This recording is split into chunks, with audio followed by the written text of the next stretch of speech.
ഭക്ഷണത്തിന്റെ കാര്യത്തിൽ നാം എല്ലാം വ്യത്യസ്തരാണ്. ഓരോരുത്തർക്കും അവരുടേതായ ഇഷ്ടങ്ങളും രുചിഭാവങ്ങളുമുണ്ട്.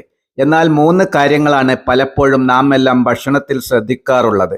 1 രുചി, 2 പോഷക ഗുണങ്ങൾ, 3 ശരീരത്തിന് ഹാനികരമല്ലാത്തത്. വർഷങ്ങളായി ഉച്ചഭക്ഷണത്തിനും രാത്രി ഭക്ഷണത്തിനും ഈ വിനീതൻ ഉപയോഗിക്കുന്ന വിഭവങ്ങളാണ് വീഡിയോയിൽ കാണിക്കുന്നത്. പ്രമേഹം ഇല്ലെങ്കിലും ചായയിലോ മറ്റോ പഞ്ചസാര ഉപയോഗിക്കാറില്ല. ഫാസ്റ്റ് ഫുഡ്, മറ്റ് ബേക്കറി സാധനങ്ങൾ, ഉപ്പ്, ഉപ്പിലിട്ടത് എന്നിവയൊന്നും ഉപയോഗിക്കാറില്ല. രാത്രിയിൽ പുഴുങ്ങിയ കോഴിമുട്ട, ബദം, അണ്ടിപ്പരിപ്പ്, കൂടുതൽ പഴുക്കാത്ത പപ്പായ, പേരക്ക എന്നിവ മിതമായി കഴിച്ച് പാലോ വെള്ളമോ ആവശ്യത്തിന് കുടിക്കും. ശ്രദ്ധിക്കുക, ഷുഗർ, പ്രഷർ എന്നിവയുള്ള രോഗികൾ ഡോക്ടറുടെ നിർദ്ദേശപ്രകാരം മാത്രം ഈ രീതി സ്വീകരിക്കാൻ പാടുള്ളൂ. ഓർമ്മിക്കുക, ഭക്ഷണം രോഗിയാകാനല്ല, രോഗമില്ലാതാകാൻ വേണ്ടിയാണ് കഴിക്കേണ്ടത്. ജയ്ക്കോ, സേവനം തലമുറകളിലേക്ക്.